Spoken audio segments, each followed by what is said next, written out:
pera, hindi raw basta-basta napupulot sa kalsada.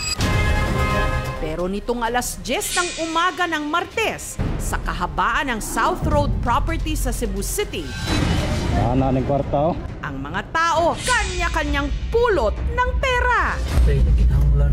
Bigla-bigla na lang daw kasing may mga inililipad na salapi na tinatayang umabot ng tumataginting na 4 million pesos. ng kwarta, asa ka na kwarta hagikan. May 20, 100, 500 at 1,000 piso. Babae gamot to, kababae gamot to, kuha nito. So, bulsa. Saan kaya nang galing ang mga perang ito na parang hulog ng langit? Habang bumabiyahe papuntang trabaho ang promodizer na si Mark Anthony, laking gulat niya nung tumambad sa kanya ang limpak-limpak na salapi sa kalsada. Na-shock po talaga ako, ma'am, nung nakita ko yung pera. Napaisip ko lang po na yun, libre po yun, pinamimigay. Like nakikita natin sa mga social media, yung mga vlogger na nagko-content. Siyempre, yung mga ibang mga motorista, nag-start na po sila nagkuha ng mga pera ba. Kaya si Mark Anthony, naturalmente, nakipulot na rin. 10,200 po. May isa ang kasama na ko na pumupulot din ba. Pag sabi niya nga, alis na tayo, naratol din yung emotion ko ba. Umalis siya, sumabay na din ako. Nasa isip ko, pera na to. Ang mahigit 10,000 pisong napulot, malaking tulong daw sa planong pagpapakasal nila ng kanyang partner. Ang target namin ng partner ko na within this month, may kasal na kami. Sa kabila nito, may kung anong bumabagabag kay Mark Anthony. Kanino talaga yung pera o saan galing. Laging tulala ako. ng kwarta, asa ka na kwarta hagikan. Ang rider naman na mula Bohol na si Dudes, nakasabay pa raw sa kalsada ang pinanggalingan ng mga inilipad na pera. Paglagpas sa mall, nag-overtake yung driver ng motorsiklo. Nagbukas yung zipper, tapos nalaglag yung ibang nakabandol na pera, tapos nagliparan. Hindi alam ni Dudes kung tinutulungan siya ng langit dahil kailangan din niya ng pera matapos mag-resign noon lamang nakarang taon sa dati niyang trabaho. Ang napulot ni Dudes na umabot din ng 50,000 pesos, malaking tulong daw sa pagpapaayos ng kanilang bahay. Noong bagyong Odette, nasira po yung bubong namin. Hanggang ngayon, hindi pa naayos. Ayon sa investigasyon ng mga otoridad, ang inilipad na mga pera mula sa bag ng isang money collector ng isang electronic money remittance company. Nag-collect ng pera dito sa isang mall na sa area natin. Ibabiyahin na niya pabalik doon sa company nila. Yung pera na nandun sa loob ng backpack niya, pansin agad niya na gumaan. Estimated ng company is around 4 million. Huminto yung mga tao and may mga iba na tumulong sa pag-retrieve ng pera. May mga iba na umalis after napulot na yung pera, ma'am. Ang delivery rider na si Ben, hindi niya tunay na pangalan. Nanlaki raw ang mga mata. Nung sa kalsada, nakita niya ang bugkos-bugkos na pera. Yung nasa likod ako sa maraming sasakyan, akala ko bakit nag-traffic. Kaya pala marami parang pira sa harap ng mga sasakyan na nakahinto. Agad din daw siyang nakipulot. Pero habang namumulotin ako, ma'am, nahulog yung laman ng bago. Pero si Ben, hindi raw alam ang gagawin. Sa kalagitnaan daw kasi ng pamumulot niya ng pera, na plano naman din daw niyang isauli. Aksidenteng nahalo naman daw ang personal niyang pera na nahulog din mula sa sukbit niyang bag.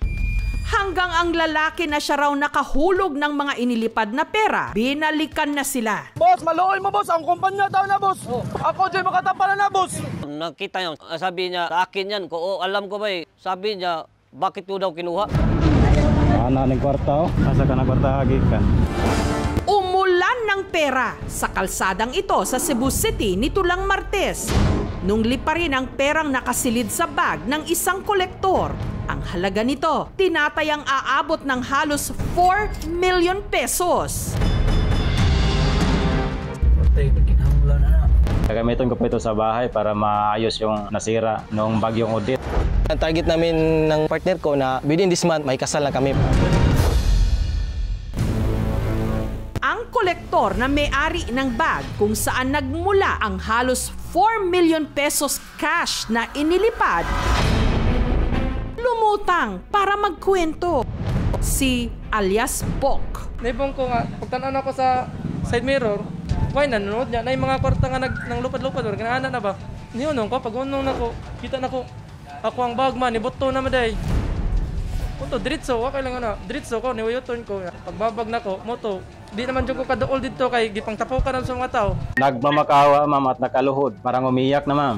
Sir, balik niyo yung pera. Naghanap buhay lang po ako. Hindi po rin sa akin ang pera. Bagamat malaking tulong ito kung sakali para sa kanilang pangangailangan, sina Mark Anthony at Dudes hindi raw nagpasilaw sa salapi. Inasauli ko po yung pera around mga 2 AM. Nawa na lang din po sa kanya. Humingi po ako ng pasensya din po. Sinauli po namin sa kanyang bag. Kawawa naman po kung dadalhin namin yung pera, hindi naman sa amin yun. Pero si Ben, hindi raw alam ang gagawin.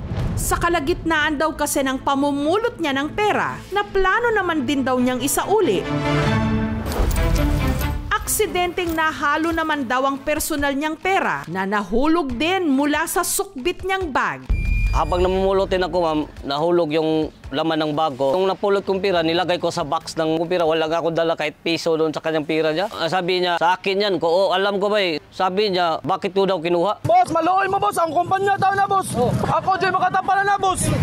Para wala na raw gulo, agad niyang isinauli kay Bok ang kanyang napulot na nasa 5,000 pesos. Di naman din ako baliw, ma'am, na kukunin ko tapos itatakbo ko yung pera. Ito pa yung kita yung video na wala na yung lamang bag. Nakuha na niya lahat ng perang nilagay ko dito sa bag.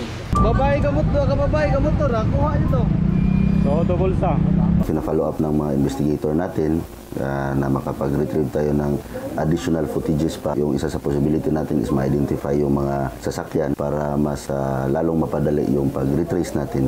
Sa ngayon, nasa 2 milyong piso na raw ang nababawi ng kumpanya ni Bok. Appeal po tayo sa publiko na kung sino man yung isa sa mga nakapulot at ng pera to avoid any legal liabilities. Para dun sa mga namulot ng pera sa Revised Penal Code na napakaklaro dito na ang pagnanakaw o theft, kahit nakita mo lang sa kalye, alam mo namang hindi sa'yo yun. Ang penalty kasi ay depende sa amount. Pagka higit sa 200 pesos at hindi lalampas sa 6,000 pesos, maaaring yung penalty ay from 6 months to 4 years. Paglalampas ng 12,000 pesos, abot ng 6 years to 12 years. Ng kwarta.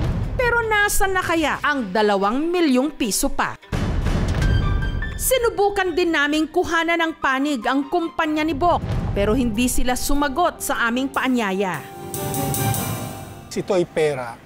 So we have to consider ano ba yung mga conditions na may expose ito. So para maprotect ko yan, dapat enclose ko yan na hindi makikita ng tao na pera pala yan. Sa Civil Code of the Philippines kasi, we are required na mag-exercise nung tinatawag na reasonable care or diligence para dun sa pag may-ari ng iba, lalo na kung ito'y binilin sa atin. Kung hindi mo magawa ito, magkakaroon ka ng liability. Kung ang namili ng paparaan ng pagdala ng pera ay yung employer, then yung mananagot doon ay yung employer. Doon nga sa tinatawag na breach of contract or yung hindi pagtupad sa kontrata niya dahil sinasabi niya nagka-aksidente. Tinitignan din dito kung meron ba silang diligence o linagay niya ba yung tamang mga precaution kung ang tinatransport ay ganun kalaking pera. Siguro kung ganun kalaking pera, normally ang gagamitin mo ay kotse na secure, at merong sigurong kasamang security. Pero safety siya ang armored car, pero ang sa amo alam is mas mapabilis man gud ang travel sa motor area tuyo kunya ang mga armored car di man gyud nakasudyo. Napuno gid siya kay total kuan man gud ron kanang tingbayad gud ba. Mga bills gud ron so medyo nibigay gud ang iyang zipper ba. Muna nahuog gud ang kwarta. Sa ngayon ma'am, initially purely accident po yung pangyayari. Honesty is the best policy. Aanhin mo ang pera kung makakalaban mo naman ang iyong konsensya. Thank you so much mga kapuso. Kung nagustuhan niyo po ang videong ito, subscribe na sa GMA Public Affairs YouTube channel. Don't forget to hit the bell button for our latest updates.